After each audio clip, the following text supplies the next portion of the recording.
السلام علیکم ورحمۃ اللہ وبرکاتہ۔ رب اشرح لی صدری ویسر لی امری واحلل عقدۃ من لسانی یفقہوا قولی رب زدنی علما اللہم فقہنا فی الدین اللہم وفقنا لما تحب وترضی۔ آج کا لیسن ہم پڑھیں گے 219 سے 220 تک۔ اعوذ باللہ من الشیطان الرجیم، بسم اللہ الرحمن الرحیم۔ یسألونک عن الخمر والمیسر، وہ سوال کرتے ہیں آپ سے شراب اور جوئے کے بارے میں۔ قل، کہہ دیجئے، فیہما، ان دونوں میں، اثم کبیر، گناہ ہے بڑا، ومنافع للناس، اور منافع ہے، فائدے ہیں لوگوں کے لیے، وَإِثْمُهُمَا، اور گناہ ان دونوں کا، اکبر، زیادہ بڑا ہے، من نفعہما، ان دونوں کے نفع سے، فائدے سے۔ وَيَسْأَلُونَكَ مَاذَا يُنْفِقُونَ، اور وہ سوال کرتے ہیں آپ سے کہ وہ کیا کچھ خرچ کریں۔ قُلِ الْعَفْوَ، کہہ دیجئے ضرورت سے زائد۔ کذالک، اسی طرح، یبین اللہ، بیان کرتا ہے اللہ، لکم الآیات، تمہارے لیے آیات، لعلکم تتفکرون، تاکہ تم غور و فکر کرو، فی الدنیا والآخرہ، دنیا میں اور آخرت میں۔ وَيَسْأَلُونَكَ عَنِ الْيَتَامَى، اور پوچھتے ہیں آپ سے، سوال کرتے ہیں آپ سے یتیموں کے بارے میں۔ قُلْ إِصْلَاحٌ لَهُمْ خَيْرٌ، کہہ دیجئے اصلاح کرنا ان کے لیے اچھا ہے۔ وَإِن تُخَالِطُوهُمْ، اور اگر تم ملا لو ان کو، فَإِخْوَانُكُمْ، تو وہ بھائی ہیں تمہارے۔ وَاللَّهُ يَعْلَمُ الْمُفْسِدَ، اللہ جانتا ہے فساد کرنے والوں کو، من المصلح، اصلاح کرنے والوں سے۔ وَلَوْ شَاءَ اللَّهُ، اور اگر چاہتا اللہ، لَعَانَتَكُمْ، مشقت میں ڈال دیتا تم کو۔ ان اللہ عزیز حکیم، بے شک اللہ زبردست حکمت والا ہے۔ جب انسان دین سے دور ہوتا ہے، اس کے پاس جو کتاب ہے وہ گم ہو جاتی ہے، یعنی ان کی ذہنوں سے، ان کے ہاتھوں سے دور ہو جاتی ہے، تب انسان پھر ہر قسم کی برائیوں میں پڑ جاتا ہے۔ پھر اسے اچھائی اور برائی کی تمیز نہیں رہتی ہے۔ ہر بری چیز جو کہ انسان کو اٹریکٹ کرتی ہے وہ اس کی طرف بلا جھجک چلا جاتا ہے۔ تو جاہلیت میں، اب تو جاہلیت کے، اب تو اس کو ماڈرنزم کہا جاتا ہے، لیکن جاہلیت میں شراب ان کے گھٹی میں پڑ گئی تھی، مطلب اتنا پیتے تھے جیسے کوئی پانی پیتا ہے۔ اور شراب اور جوا اور زنا اور اس طرح کی ساری برائیاں سر عام ہوتی تھیں اور پبلکلی ہوتی تھیں، اور کوئی اس کو برا نہیں سمجھتا تھا، کیونکہ برائی کے بارے میں بتانے والے ہی نہیں رہتے کہ یہ بری چیز ہے، اور پھر آہستہ آہستہ انسان کے ذہن سے بھی نکل جاتا ہے کہ یہ بری۔ تو آپ سے پوچھا گیا کہ شراب اور جوئے کے بارے میں کیا دین کا حکم ہے۔ اللہ تعالیٰ نے یہاں صرف اس کو برا کہہ کر بات ختم کر دی، گریجولی اس کو ختم کیا، کیونکہ ایک دم سے ان کو اتنی بڑی عادت چھوڑنا ہر ایک کے لیے آسان نہیں تھا۔ حالانکہ بہت سے صحابہ ایسے تھے جو ایٹ دا اسپاٹ حکم پہ عمل کرنے والے تھے، لیکن اللہ کی حکمت ہوتی ہے ہر کام میں۔ تو یہاں اللہ نے اس کو برا کہا، اس کے بعد کہا نشے میں نماز کے قریب نہیں جانا، وہ اگلے سپارے میں آئے گا، اور تیسرا حکم دیا کہ شراب سے رک جاؤ۔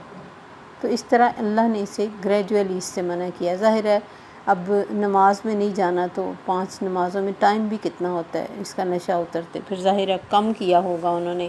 اس کے بعد ایک دم سے اللہ نے چھوڑنے کا حکم دیا۔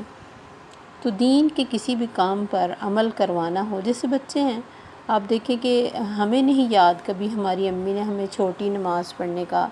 کہا ہو، مطلب کہ فرض پڑھ لو کوئی بات نہیں، جبکہ آگے بچے جو ہیں اگر ان کو ایک دفعہ فرض پر لگا دیں پھر وہ نوافل اور سنتیں بہت کم پڑھتے ہیں۔ تو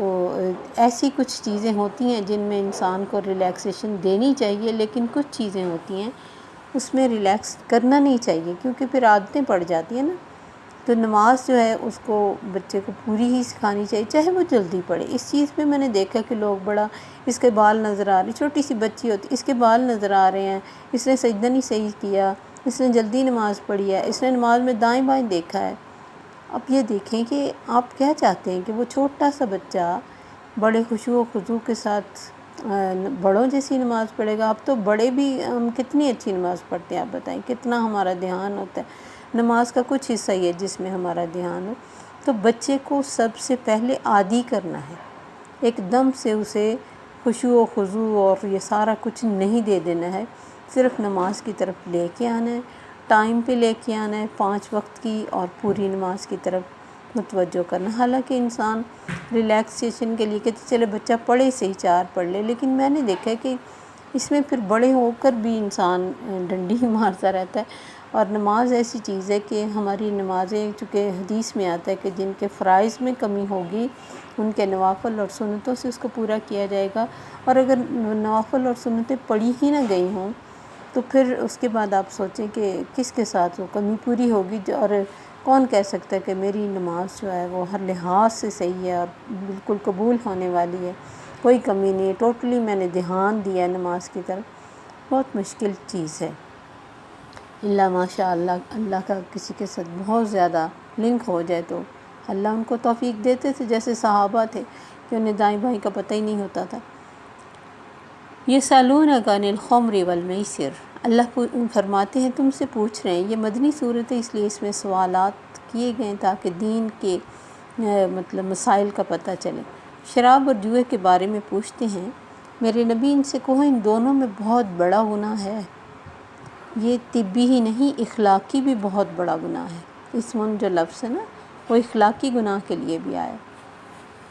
وَمُنَافِعُ لِلنَّاسِ، ہاں لوگوں کو اس سے فائدہ ہوتا ہے، ظاہر ہے جو بیچتا ہے اس کو فائدہ ہوتا ہے، جو پھر وہ کیا کرتے تھے شراب پی کے تو قربانیاں کرتے اور پھر لوگوں میں بانٹتے بہت سارا، اور وہ سمجھتے تھے کہ ہم نیکی تو کرتے ہیں شراب پی کے، ہم کون سا غلط کام کرتے۔ لیکن اللہ نے فرمایا اثمہما اکبر من نفعہما، ان دونوں کا گناہ زیادہ بڑا ہے ان دونوں کے نفع سے، اس لیے نفع کی طرف دیکھتے ہوئے گناہ کو اپنے اوپر طاری نہ کرو، نہ اس کے عادی ہو جاؤ، کیونکہ جان چھڑانا مشکل ہو جائے گا۔ آپ دیکھیں کہ بہت دفعہ جب لوگوں سے کہیں یہ ڈرامے، یہ ناول، یہ اس طرح کی چیزیں ان کو چھوڑ دیا جائے تو وہ کہتے ہیں اس میں بڑی سبق آموز باتیں ہوتی ہیں۔ اب آپ دیکھیے کون ہے جو ناولوں کے ساتھ بہت سلجھ گیا ہو یا ڈراموں کے ساتھ جس نے اپنی زندگی کو سیٹ کر لیا۔ یہ بالکل ایسی ہے جیسے کیچڑ میں پاؤں رکھ کے کوئی کہے کہ نہیں مجھے تو چھینٹا نہیں پڑتا۔ تو یہ ایک طرح سے اڈکٹ کرتی ہیں انسان کو اپنی طرف۔ ایک لوڈو دیکھ لیں جو کیا سکھا رہی ہے لوگوں کو، یہ PUBG کیا سکھا رہا ہے لوگوں کو، اور اتنے ڈرامے ہیں، کون ہے جو ڈراموں سے بدل گیا۔ ہاں یہ ہے کہ ہر ایک کو جس کو اپنے حالات کے مطابق لگتا ہے وہ اس سے بہت خوش ہوتا ہے کہ فلاں ڈرامہ بہت اچھا ہے کیونکہ اس کے حالات کے مطابق ہوتا ہے، دوسرے کو برا لگتا ہے، ساس بہو کے اور یہ سارے رشتوں کے بارے میں، بلکہ وہاں برائی ہی دکھائی جاتی کہ اب تو میں نے دیکھا کہ بہت سارے ڈراموں میں جو اچھے پاکیزہ رشتے ہوتے تھے پہلے بہت، جن کی قدر ہوتی تھی، جیسے ایک بیوی ایک شوہر کے ساتھ ہی رہنا پسند کرتی ہے اور اس کو اچھا بھی لگتا ہے اور اس کے نیچر وائز بھی صحیح ہے، اب دکھایا جاتا ہے کہ وہ رہتی کسی اور کے ساتھ ہے، سیٹ کسی اور کے ساتھ ہے۔ تو اسی طرح سالی کا برائی دکھائی جاتی کیسے بہن کا گھر برباد کرتی، اور بے شمار سارے اچھے اچھے رشتوں کو برباد کیا جا رہا ہے، کیونکہ ہمارا ابھی یہ جو فیملی سسٹم ہے یہ چل رہا ہے کافی حد تک، تو اس چیز کو وہ توڑنا چاہتے کیونکہ ان کے مطلب یورپین اور کافر لوگوں کے فیملی سسٹم ختم ہو چکا ہے اور اس چیز کو ترس چکے ہیں، اور یہی چیز وہ پلاننگ سے اس طرف ڈالنا چاہتے تاکہ ان کے جو بڑوں کا ایک ادب لحاظ ہے وہ ختم ہو جائے اور رشتوں کی جو خوبصورتی ہے وہ ختم ہو جائے، اور اب فیملیز مل کے وہ چیزیں دیکھتی ہیں جس کے بارے میں پہلے تصور بھی نہیں کیا جا سکتا۔ تو اس لیے کسی بھی چیز کا یہ دیکھنا کہ اس میں فائدہ ہے، اس کے گناہ کے ساتھ کمپیئر کر کے دیکھیں کہ گناہ کتنا ہے۔ آپ دیکھیں کہ دنیا میں اس کا اگر وقتی طور پہ کسی کو کسی بات سے تھوڑا سا اثر ہوا ہے تو اس کا کتنے گھنٹے اس نے کسی غیر محرم کو دیکھا اور کتنے گھنٹے اپنا ٹائم ویسٹ کیا، اور آخرت میں اس کا کیا فائدہ ہوگا اگر اس نے ڈرامے سے سیکھا کچھ، جبکہ ہمارا دین زندگی کے ہر لمحے اور ہر موقع اور ہر واقعے اور ہر جگہ پہ ایک نصیحت چھوڑتا ہے، اور بہترین نصیحتیں اگر ہم ان پہ عمل کریں۔ لیکن چونکہ یہاں اٹریکشن ہوتی ہے اور مزہ آ رہا ہوتا ہے، تو اس لیے ان سے ہم سیکھنا چاہتے ہیں، بالکل ایسے ہی جیسے میں نے آپ سے کہا کہ کیچڑ میں کھڑے ہو کے تو صاف رہنا چاہتے ہیں۔ تو اللہ نے فرمایا ان دونوں کا گناہ اس کے نفع سے بڑا ہے۔ شراب اور جوئے سے کتنی کی دنیا کو فائدہ پہنچ گیا، سوائے اس کے کہ جو بیچتے ہیں، اور پھر اس کے پینے سے کس کو فائدہ ہوا۔ وَيَسْأَلُونَكَ، اور یہ دیکھیں کہ شراب جو ہے نا، اس کے پینے سے انسان کی عقل معاف ہوتی ہے۔ یہ اس کو عربی میں کہتے ہیں الخمر ما خامر العقل، نشہ وہ ہے جو عقل کو ڈھانپ دے۔ حلال حرام کی رشتوں کی تمیز ختم ہو جاتی ہے، اور پھر منہ سے آپ کو پتہ کتنی غلط باتیں نکلتی ہیں نشے میں، کچھ پتہ نہیں چلتا سامنے میری ماں ہے، بہن ہے، بیٹی ہے، اور یہ ہے کہ بہت زیادہ اس گھروں میں مار پیٹ، قتل و غارت، یہ سب کچھ خیر اور شر کا فرق ختم ہو جاتا ہے، گناہ کا دروازہ کھلتا ہے۔ اسی لیے اسے ام الخبائث کہتے ہیں کہ سب خبیث چیزوں کی ماں ہے، ام الفواحش ہے۔ آپ نے فرمایا، نبی صلی اللہ علیہ وسلم کی حدیث ہے کہ شراب اور ایمان ایک جگہ نہیں ہو سکتے، یعنی جو ایمان والا انسان ہے وہ شراب نہیں پی سکتا، کیونکہ ایک نمازی بندے کے لیے، کیونکہ ان الصلاۃ تنہی عن الفحشاء والمنکر، یہ فحشاء میں آتی ہے، تو ایک نیک بندے کو تو سجتی نہیں کہ وہ نیکی نمازی ہو اور اچھا سلجھا ہوا انسان ہو اور پھر شراب بھی پیے۔ تو آپ نے فرمایا شراب لانے والا، نچوڑنے والا، پینے والا، پلانے والا، رکھنے والا، بنانے والا، لاد کر لانے والا، خریدنے والا، اس کو اپنی دکان، اپنے کسی ہوٹل میں اپنی دکان میں رکھنے والا، اس کو ہبہ کرنے والا، اس کی آمدنی کرنے والا، سب پہ لعنت ہے، سب پہ لعنت ہے۔ تو ایسی چیز جس کا کوئی بھی طریقہ صحیح نہیں ہو، اس سے کتنا بچنا ضروری ہے۔ اور اب تو بڑے بڑے گھروں میں جب کوئی شادیاں، فنکشنز اور یہ ہوتے ہیں تو سر عام بچے پیتے ہیں، اور یہ اس چیز کو کوئی اتنا برا بھی نہیں سمجھا جاتا، کیونکہ جتنی دولت حرام طریقے سے آتی ہے پھر وہ حرام جگہوں پہ ہی لگتی ہے، حرام طریقے سے ہی وہ ضائع ہوتی ہے۔ تو اس وجہ سے نہ تو ماں باپ اس چیز کی کوشش کرتے ہیں حلال طریقے سے کمائیں اور حلال اپنے بچوں کو کھلائیں تاکہ ان کے اندر اچھی عادتیں ڈیولپ ہوں، اور پھر دوستیوں کی طرف دھیان نہیں رکھا جاتا، جیسے ویسے دوست بن جاتے ہیں، اور پھر حرام چیزوں کو مطلب کوئی چھپا کے کر لیتا ہے اور کوئی سرعام کرتا ہے۔ یعنی یہ ایک طرح سے نئے بہت جو بگڑے ہوئے، جو خود کو ماڈرن کہتے ہیں اور بہت آگے سمجھتے ہیں دنیا میں، حالانکہ وہ سمجھے کہ جاہلیت کے گھٹیا ترین طریقے پہ چلے جاتے ہیں، اور خود کو وہ عقل مند سمجھتے ہیں۔ یہ چیز کبھی بھی اس میں کوئی خیر نہیں آ سکتی، جس پہ نبی صلی اللہ علیہ وسلم نے اللہ کی طرف سے جس پہ لعنت فرمائی ہے، اور جس کو ام الفواحش اور ام الخبائث کہا گیا۔ اس کے بعد میسر، یسر سے یہ لفظ ہے، یاسر تقسیم کرنے والا، آسانی سے ملنے والا مال۔ آپ یہ دیکھیں کہ یہ اسی طرح اونٹ ذبح کر کے اس پر جوا کھیلتے، جس کو کچھ نہ ملتا اس پر اونٹ کی قیمت ڈال دی جاتی۔ تو جوئے میں ساری ہی جو اس کی شکلیں ہیں حرام ہیں، وہ چوسر ہے، شطرنج ہے، نئے سے نئے طریقے ہیں، شرط ہے، یہ ساری چیزیں جس پہ پیسہ لگتا ہے، وہ چاہے معمولی سا کو کھیل ہو اور اس پہ آپ شرط رکھ لیں تو پھر وہ حرام کے کیٹیگری میں آ جاتا ہے۔ آپ نے فرمایا جو چوسر کھیلتا ہے، اور مجھے اتنا نہیں پتہ چوسر کس کو کہتے ہیں، تاش کی شاید کوئی گیم ہے، وہ خنزیر کے خون میں ہاتھ بھرتا ہے۔ اس سے معاشرے میں بہت تکلیف دہ اور فساد پیدا ہوتا ہے، کیونکہ جیتنے والے کا نفع اور ہارنے والے کا نقصان ہوتا ہے، جس سے لڑائی اور حسد پیدا ہوتا ہے، مال ایک کا ہوتا ہے چلا دوسرے کے پاس جاتا ہے، یہ بیکار ہو جاتا ہے جوئے باز، اور اس میں اللہ کے ذکر سے بالکل انسان لا تعلق ہوتا ہے۔ اور باہر تو کہتے ہیں ایسے کیسینو بنائے جاتے ہیں جس میں فریش ایئر آکسیجن ڈالتے رہتے ہیں کہ لوگ الرٹ رہیں اور اس کے ساتھ کھیلتے رہیں، اور شروع میں انہیں جتوایا جاتا ہے تاکہ ایک دم جب انہیں مال زیادہ ملے تو اس طرف زیادہ آئیں۔ تو بہت سارے طریقے برباد کرنے کے ہیں، اور جوئے باز کبھی بھی کوئی کامیاب نہیں دیکھا وقتی طور پہ، چاہے اس کے پاس جتنا پیسہ، اور اس پیسے سے آپ دیکھیں کیا خیر آئے گی جو پیسہ حرام طریقے سے کمایا گیا ہو۔ اسی طرح بہت سارے نئے اس کی شکلیں آ گئی ہیں، اچھے بھلے گھر تباہ ہو جاتے، زندگیاں تباہ ہو جاتی، قوت عمل ختم ہو جاتی ہے، اور انسان ہمیشہ کے لیے جو ہار جاتا ہے وہ ڈس ہارٹ ہو کے اپنی زندگیاں ختم کر لیتے۔ تو کبھی بھی یعنی اس میں کوئی خیر نہیں جس سے اللہ نے منع کیا۔ نبی صلی اللہ علیہ وسلم نے حضرت جعفر سے پوچھا، 4 باتیں جو اللہ کو تمہاری پسند ہیں وہ کون سی ہیں؟ فرمایا، اللہ کے نبی، جاہلیت میں بھی میں نے شراب نہیں پی کیونکہ یہ بے عقل کرتی ہے، اور میں نے جاہلیت میں بھی بت نہیں پوجے، زنا نہیں کیا اور جھوٹ نہیں بولا۔ باوجود جاہلیت کے جھوٹ بھی نہیں بولا، اور جھوٹ ہمارے اب دیکھیں کہ کیسے گھٹیوں میں پڑا ہوا ہے، اور کتنا ایزیلی ہر بندہ بولتا ہے، لیکن انہوں نے اسلام کے بغیر بھی، اب یہ دیکھیں میں تو زندگی میں بہت سارے لوگوں کو دیکھتی ہوں جو کامیاب ہوتے کہ وہ چاہے مسلمان بھی نہیں ہیں، کافر ہیں، اگر وہ ان اچھی کوالٹیز کو اپنا لیتے ہیں جو ہمیں اسلام نے بتائیں تو وہ بھی زندگی میں کامیاب ہوتے ہیں۔ کہ اگر وہ ایمانداری شروع کر دیتے ہیں، وعدہ فلفل کرنے والے ہوتے ہیں، جھوٹ نہیں بولتے، دھوکہ نہیں دیتے، وہ کامیاب ہوتے ہیں، چاہے وہ دنیا میں ہی ہوں۔ لیکن کامیابی ان کو بھی مل جاتی ہے جو مسلمان نہیں ہوتے، اور اگر ہم یہ کوالٹیز لیں تو پھر ہمیں یہ کہنے کی ضرورت پڑے کہ حرام سے زیادہ پیسہ آتا ہے۔ ہم اگر ان کوالٹیز کو پکڑ لیں، ان چیزوں کے اوپر جم جائیں، تو کیسے ہو سکتا ہے کہ اللہ ان دنیا کے فائدے نہ دے ہمیں دین کے ساتھ ساتھ؟ وہ تو ہر صورت میں ملنا ہی ہے، لیکن چونکہ ہمیں ان چیزوں پر ایمان نہیں ہوتا اس لیے ان پر ہم عمل بھی نہیں کرتے۔ تو اللہ نے فرمایا یہ دونوں چیزیں بڑی بری ہیں، ان کے دنیا میں کہ جو کوئی منافع کسی کو لگتا ہے وہ سمجھو اس کے گناہ سے بہت بڑا ہے، منافع تو وقتی اور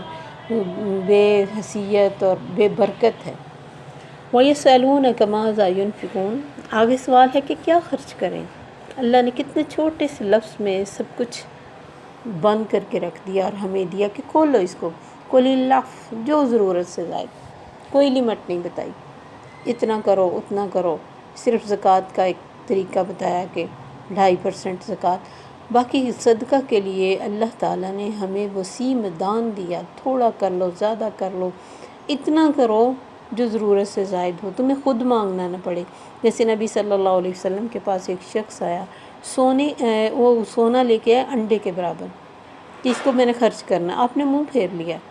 وہ پھر دوسری طرف سے آیا، جدھر آپ نے منہ پھیرا آپ نے دوسری طرف منہ پھیر لیا۔ جب بار بار اصرار کیا اس پر آپ نے بتایا کہ ایسا نہ ہو کہ صدقہ کر کے تم خود مانگنے لگ جاؤ، اس وجہ سے میں اسے قبول نہیں فرما رہا کہ تم دیکھو تمہاری اتنی حیثیت ہے۔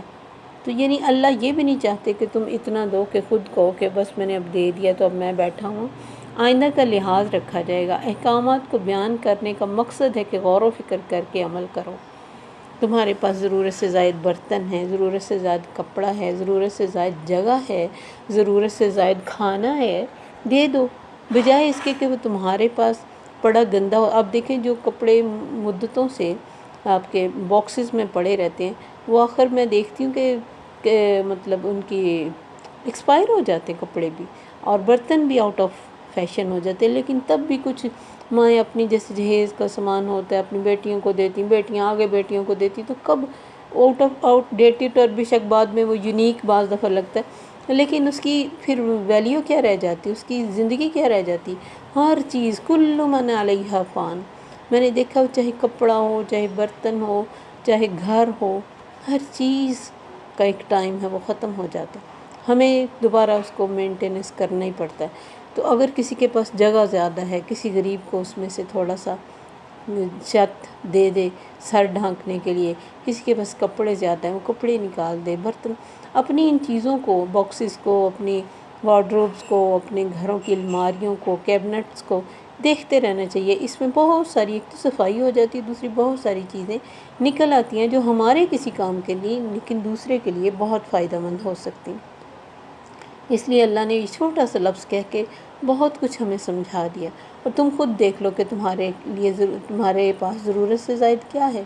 اور بعض دفعہ ہم مدتوں ایک چیز سنبھال رکھتے ہیں تو ہمارے بچوں کو وہ پسند ہی نہیں آتی، اس کو سیٹ نہیں آتی یا پھر وہ اس کو یوز نہیں کرتے، جتنی قدر ہم نے اس کی ہوتی وہ کرتے ہی، تب ہمیں دکھ ہوتا ہے کہ میں نے اتنے سالوں سے سنبھالا، تو کیا ضرورت ہے، کیوں ہم ایسے کام کریں؟ بچوں کے نصیب بچوں کے ساتھ ہے، اللہ ان کو پتہ نہیں ان کی قسمت کا کتنا دے گا۔ ہم بجائے اس کے کہ چیز سنبھال کے ان کے لیے رکھیں اور خود ترستے رہیں ان چیزوں کے لیے، اور بچے پھر ان کو کوڑیوں کے بھاؤ مطلب ضائع کریں، تو اس سے اچھا نہیں کہ ہم خود اپنے ہاتھوں سے دے دیں، بعد میں اپنی وراثت چھوڑ کے جائیں اور جیسے مرضی کو اس کو استعمال کرے، اور ہم کون سا دیکھنے آئیں گے، وہ اس کو توڑے یا رکھے؟ تو کیوں نہ ہم اپنی زندگی میں خیر کو پھیلائیں۔ تو اللہ فرماتے میں نے تمہارے لیے آیات بیان کی، کھول کر بیان کر دیا، تم غور و فکر کر لو، تمہاری زندگی میں کتنی چیزیں آؤٹ ڈیٹڈ ہو گئی ہیں، انہیں دے دو،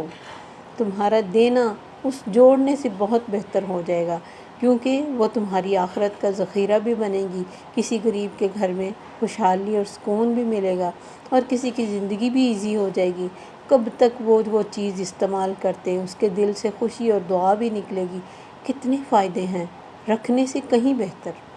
کہ بعد میں ہمارے لوگ ان باکسز کو کھول کے تو دیکھتے رہیں، کتنی دیر کوئی ان چیزوں کو سینے سے لگا کے رکھے گا، پھر وہ آؤٹ ڈیٹڈ چیز کس کو اتنی اچھی لگیں گی، وقتی طور پر کوئی محبت سے خوشی سے ان چیزوں کو لے بھی لے، لیکن کون ان کو اس طرح استعمال کرے گا؟ نئی سے نئی چیزیں اٹریکٹ کرتی ہیں کہ یہ پرانی چیزیں اٹریکٹ کرتی، اس لیے بہتر یہ ہے کہ جو ہمارے پاس ضرورت سے زائد ہے اسے ہم دے دیں، بجائے اس کے کہ ہم اپنے گھروں میں گند کا ڈھیر سنبھال کے رکھیں۔ گند ہی ہو جاتا ہے نا جب چیزیں ہماری کیپیسٹی سے زیادہ ہوتی ہیں، ہماری گنجائش سے زیادہ ہوتی ہیں، پھر وہ بکھرتی ہیں، پھر ہمارے لیے میس اکٹھا ہوتا ہے سارا گند، اور پھر ہمیں اس کو سنبھالنا اتنا مشکل لگتا ہے، ہمیں خود ہماری چیزیں گم ہو جاتی تو ہم سے ملتی نہیں ہے کہ پتہ نہیں کہاں چلی گئی۔ تو اس وجہ سے خود کو بھی لائٹ ویٹ رکھیں، گھر کو بھی لائٹ ویٹ رکھیں، اور اپنی زندگی کو بھی لائٹ ویٹ رکھیں، اور خوش جب آپ دیتے ہیں کسی کو کچھ، یقین جانے جو خوشی دل میں آتی ہے نا، اس کا کوئی نعم البدل نہیں ہے۔ آگے پھر اگلا سوال ہے کہ یتیموں کے بارے میں آپ سے پوچھتے ہیں، کیونکہ یتیموں کے بہت زیادہ حقوق مطلب ختم ہو چکے تھے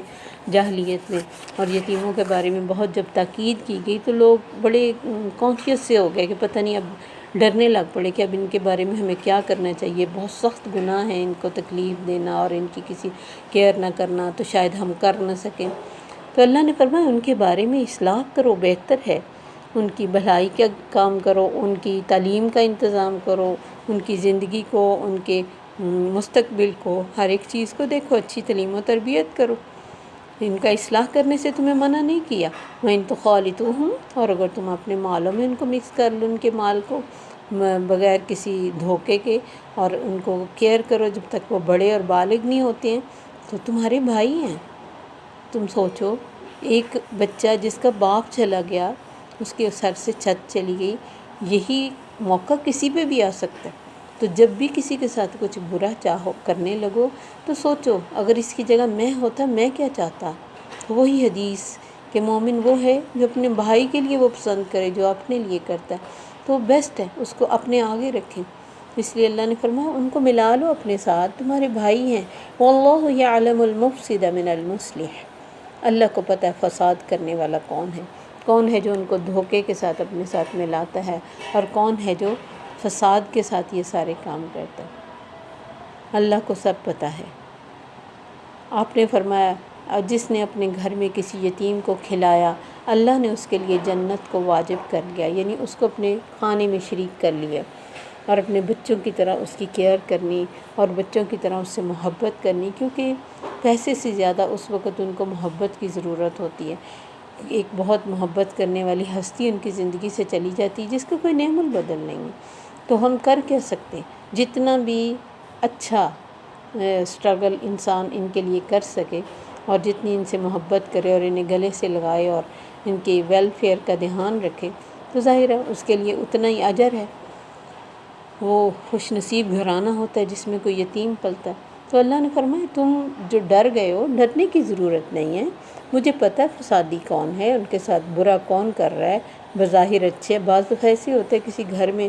ایک بچہ ہے اور چچا کے پاس یا پھوپھو کے پاس رہا ہے، تو بظاہر تو وہ لوگوں کے سامنے بہت اچھا سلوک کرتے، لیکن اندر سے اس کی جو بیچارے کی کانفیڈنس ہوتا ہے اور اس کو ایک کمپلیکس میں جو رکھا جاتا ہے اور اپنے بچوں کے سامنے اس کے ساتھ جو سلوک کیا جاتا ہے اس سے جو اس کے اندر ساری زندگی کے لیے ایک دکھ اور اس طرح کی کیفیت پیدا ہوتی، وہ اس کو اللہ نے منع کیا۔ اور اگر کوئی ایسا کرتا ہے تو اللہ کہتے میں جانتا ہوں مفسد کون ہے، اس مصلح کون ہے۔ وَلَوْ شَاءَ اللَّهُ لَأَعْنَتَكُمْ، اللہ چاہتا تمہیں بڑی مشقت میں ڈال دیتا، ان کے بارے میں حکم دیتا کہ تم ان کو اس طرح کیئر کرو، ان کے مالوں کو ساتھ نہیں ملا سکتے، ان کو الگ سے کما کے دو اور ان کے لیے الگ سے گھر بنا کے دو اور ان کے لیے سارے انتظامات الگ کرو، تمہارے اوپر فرض کر دیتا اللہ تو کیا کرتے تم؟ اللہ نے تو بڑی آسانی رکھی کہ اپنے بچوں کے ساتھ جو ان کو کھلاتے ہو انہیں بھی کھلا دو، جو ہم ان کو رکھتے ہو ان کو بھی، یا پھر کوئی ایسی عورت ہے جس کے یتیم بچے ہیں اس کو کیئر کر لو۔ تو اللہ نے تو تمہارے لیے آسانیاں رکھی ہیں اور اس پہ کوئی زبردستی نہیں۔ لا یکلف اللہ نفسا الا وسعها، اللہ ہر ایک کو اس کی وسعت کے مطابق ہی مکلف کرتے ہیں، یعنی اتنی ہی تکلیف دیتے ہیں جتنی وہ سنبھال سکے۔ اور اللہ نے ہمیں ہماری حیثیت سے بڑھ کر تکلیف نہیں دی، جو ہمارے لیے اس نے حکم دیے وہ ہمیں اس قابل سمجھا، اسے پتہ ہے ان کے اندر اتنی کیپیسٹی ہے، یہ کر سکتے ہیں، اس لیے تو اللہ نے ہمیں مشکل میں نہیں ڈالا۔ ان اللہ عزیز حکیم، بے شک اللہ بہت زبردست حکمت والا ہے، اور ان حکمتوں کا